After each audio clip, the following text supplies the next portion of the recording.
യഥാർത്ഥ ജീവിതവും സിനിമയുമായി ഒരു ബന്ധവുമില്ലാന്ന് നമുക്കറിയാം. എന്നാൽ സിനിമയിലെ നടീനടന്മാർ യഥാർത്ഥ ജീവിതത്തിൽ അവർ എന്തായിരുന്നു അതുപോലെ തന്നെ സിനിമയിലുമാകാനും സാധിച്ചിട്ടുണ്ട്. ഉദാഹരണത്തിന്, യഥാർത്ഥ ജീവിതത്തിൽ റെസ്ലിംഗ് ചാമ്പ്യനായിരുന്ന മോഹൻലാൽ മലയക്കോട്ടെ ബാലബൻ എന്ന സിനിമയിൽ ഗുസ്തിക്കാരനായി അഭിനയിച്ചതും ഡോക്ടറായ റോണി രാജ് സിനിമയിൽ ഡോക്ടറായി അഭിനയിച്ചതും ഇതിന് ഉദാഹരണങ്ങളാണ്. അങ്ങനെ യഥാർത്ഥ ജീവിതത്തിലും സിനിമയിലും ഒരേ വേഷം ചെയ്യാൻ ഭാഗ്യം ലഭിച്ച ചില വ്യത്യസ്തരായ നടീനടന്മാരെ കുറിച്ചാണ് പറയാൻ പോകുന്നത്.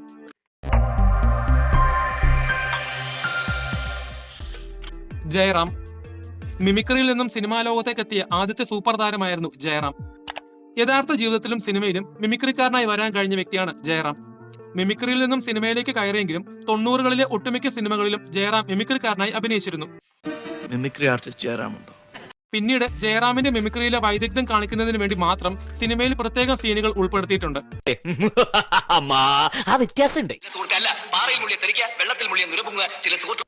അതുമാത്രമല്ല, ഒരു മിമിക്രിക്കാരനായതുകൊണ്ട് തന്നെ ജയറാമിന്റെ സിനിമയിൽ ജയറാം കയ്യിൽ നിന്നും ഇടുന്ന കുറെ എക്സ്പ്രഷൻസ് ഒക്കെ വളരെ ഗംഭീരമായിരുന്നു. ഇത്തരം എക്സ്പ്രഷൻസ് ഒക്കെ ജയറാമിനല്ലാതെ വേറെ ആർക്കെങ്കിലും ചെയ്യാൻ കഴിയുമോ എന്നുള്ളത് സംശയമാണ്. മാള അരവിന്ദൻ.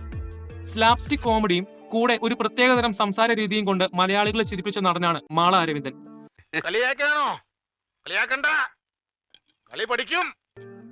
1968 സിന്ദൂരം എന്ന തന്റെ ആദ്യ സിനിമയിൽ അഭിനയിക്കുന്നതിന് മുൻപ് മാള അരവിന്ദൻ ഒരു പ്രൊഫഷണൽ തബലിസ്റ്റ് ആയിരുന്നു. നാടകങ്ങളിൽ മാത്രമല്ല, ചെറിയ ചെറിയ ഗാനമേളകളിലൂടെ തബല വായിച്ചു തുടങ്ങിയ മാള അരവിന്ദൻ സിന്ദൂരം എന്ന സിനിമയിൽ തബല വായിക്കാൻ പോയപ്പോൾ സിനിമയിൽ അഭിനയിക്കുന്ന ഒരു നടൻ വൈകിയതിന്റെ പേരിൽ ആ നടന് പകരമായി സിനിമയിൽ കയറിയാണ് അഭിനയം തുടങ്ങുന്നത്.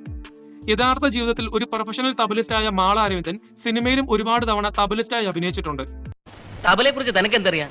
താൻ എന്നെ പഠിപ്പിക്കാൻ വരെയാണോ? ഞാൻ അവിടെ തബല പഠിപ്പിക്കാൻ വന്നയാളാ. മിമിക്സ് പരേഡ്, ഗീതം, കിന്നാരം തുടങ്ങി ഒരുപാട് സിനിമകളിൽ അദ്ദേഹത്തെ നമുക്ക് തബലിസ്റ്റായി കാണാൻ സാധിക്കും. ചെപ്പ്. 1987 മോഹൻലാൽ പ്രിയദർശൻ സിനിമയാണ് ചെപ്പ്. ക്യാമ്പസിലെ അക്രമ രാഷ്ട്രീയവും മയക്കുമരുന്നും റാഗിങ്ങും എല്ലാം വ്യക്തമായി കാണിച്ച സിനിമയും കൂടിയാണ് ചെപ്പ്. സിനിമയിലെ ഒരു ഭാഗത്തായി അധ്യാപകനായ മോഹൻലാലും വിദ്യാർത്ഥികളും തമ്മിൽ വഴക്കുണ്ടാക്കുന്ന സമയത്ത് മോഹൻലാൽ വിദ്യാർത്ഥികളോട് ഒരു ഡയലോഗ് പറയുന്നുണ്ട്. സംശയം ഉണ്ടെങ്കിൽ തിരുവനന്തപുരം ആർട്സ് കോളേജിലോ MG കോളേജിലോ പോയി അന്വേഷിച്ചോക്കെ എന്നെ പറ്റി. എന്നാൽ ഇത് മോഹൻലാലിന്റെ പേഴ്സണൽ ലൈഫിൽ നടന്ന ഒരു സംഭവം തന്നെയാണ്.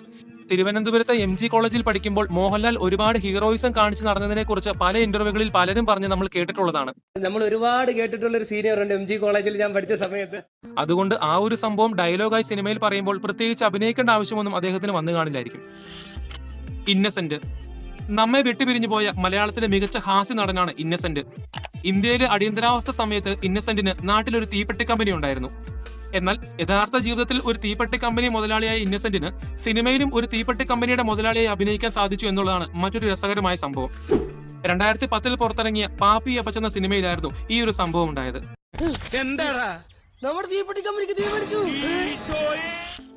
നൈല ഉഷ. 2013 സലീം അഹമ്മദ് സംവിധാനം ചെയ്ത കുഞ്ഞനന്തന്റെ കട എന്ന സിനിമയിലൂടെയാണ് നൈല ഉഷ മലയാള സിനിമയിലേക്ക് വരുന്നത്. എന്നാൽ സിനിമയിലേക്ക് വരുന്നതിന് മുൻപായി നൈല ഉഷ ഒരു പ്രൊഫഷണൽ റേഡിയോ ജോക്കിയായിരുന്നു. 2004 മുതൽ ദുബായിൽ റേഡിയോ ജോക്കിയായിരുന്ന നൈല ഉഷ തന്റെ അതേ പ്രൊഫഷനിൽ കഥാപാത്രമായി സിനിമയിൽ അഭിനയിച്ചിട്ടുണ്ട്. തന്റെ ആദ്യത്തെ സിനിമയുടെ സംവിധായകനായ സലീം അഹമ്മദിന്റെ മറ്റൊരു സിനിമയായ 2015 പുറത്തിറങ്ങിയ പത്തേമാര് എന്ന സിനിമയിലൂടെയാണ് നൈല ഉഷ ഒരു റേഡിയോ ജോക്കിയായി വരുന്നത്. Good morning, Dubai. This is Naila with you on Dubai Zone Hit 96.7 FM. Prabhas. ഇന്ന് ഇന്ത്യൻ സിനിമയിലെ ഏറ്റവും താരമൂല്യമുള്ള നടനാണ് പ്രഭാസ്. ബാഹുബലി എന്ന സീരീസ് തന്നെയാണ് പ്രഭാസിന്റെ ഈ വളർച്ചയ്ക്ക് കാരണമായത്. എന്നാൽ ബാഹുബലിയിൽ മാഹിഷ്മതി സാമ്രാജ്യത്തിലെ രാജാവായി അഭിനയിച്ച പ്രഭാസിനെ കാണാൻ ഒരു പ്രത്യേക ഭംഗിയുണ്ടായിരുന്നു. ശരിക്കും ഒരു രാജാവിന്റെ പ്രൗഢിയും പ്രസരിപ്പുമെല്ലാം പ്രഭാസിൽ കാണാൻ കഴിഞ്ഞിരുന്നു. എന്നാൽ നിങ്ങൾക്കറിയാമോ, യഥാർത്ഥത്തിൽ പ്രഭാസ് ഒരു രാജാവ് തന്നെയാണ്. കുറച്ചുകൂടി വ്യക്തമായി പറഞ്ഞാൽ പ്രഭാസ് വലിയൊരു രാജകുടുംബത്തിലെ അനന്തരാവകാശിയാണ്. ആന്ധ്രാപ്രദേശിലെ വെസ്റ്റ് ഗോദാവരി ജില്ലയിലെ ഗ്രാമമാണ് മോഗൽതുരു. എന്നാൽ ബ്രിട്ടീഷുകാർ ഭരിച്ചിരുന്ന സമയത്ത് മോഗൽതുരു വലിയൊരു രാജവംശമായിരുന്നു.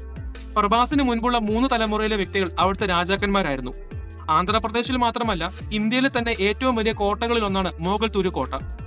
മോഗൽതുരു സാമ്രാജ്യത്തിന്റെ കോട്ടകളും കൊട്ടാരങ്ങളും ഇപ്പോഴും പ്രഭാസിന്റെ കുടുംബത്തിന്റെ കീഴിലാണ്. അതുമാത്രമല്ല, പ്രഭാസ് ഒരു ക്ഷത്രിയനാണ്. പ്രഭാസിന്റെ യഥാർത്ഥ പേര് വെങ്കട സൂര്യനാരായണ പ്രഭാസ് രാജു എന്നാണ്. രാജു എന്ന പേരിന്റെ അർത്ഥം രാജാവ്, ചക്രവർത്തി എന്നൊക്കെയാണ്. സാധാരണ രാജവംശത്തിൽപ്പെട്ട ആളുകളെയാണ് അവിടെ രാജു എന്ന പേര് ചേർത്ത് വിളിക്കാറുള്ളത്. പ്രഭാസിന്റെ രാജവംശമായ മോഗൽതുരു കൊട്ടാരത്തിൽ ചില പ്രത്യേക ദിവസങ്ങളിൽ അദ്ദേഹം വരികയും അവിടെ കൂടി വരുന്ന 100 കണക്കിന് ആളുകൾക്ക് അന്നദാനം കൊടുക്കുകയും ചെയ്യാറുണ്ട്. രാജകുടുംബത്തിലെ അനന്തരാവകാശി ആയതുകൊണ്ട് ആ ഒരു എത്തിക്സും കൾച്ചറും അദ്ദേഹത്തിലുണ്ട്. ഇപ്പൊ രാജഭരണമാണെങ്കിൽ ഈ നാട് ഭരിക്കേണ്ട രാജാവാണ്.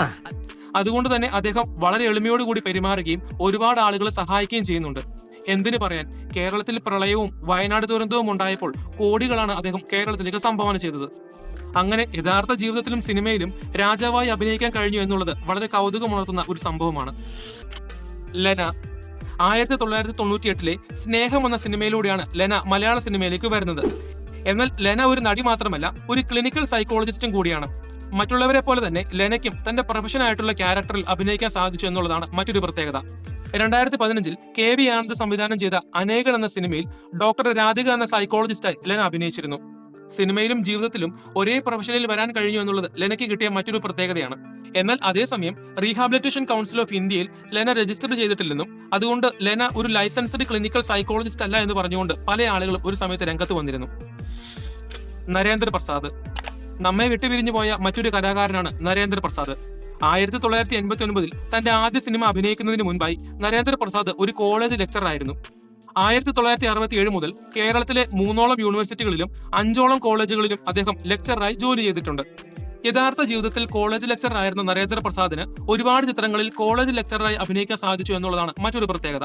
പ്രത്യേകിച്ചും 2003 പുറത്തിറങ്ങിയ മഴനൂൽ കനവിലും അദ്ദേഹത്തിന്റെ കരിയറിലെ അവസാനത്തെ ചിത്രങ്ങളിൽ ഒന്നായ ദ ക്യാമ്പസ് എന്ന സിനിമയിലും കോളേജ് ലെക്ചറായിട്ടാണ് അദ്ദേഹം അഭിനയിച്ചത്.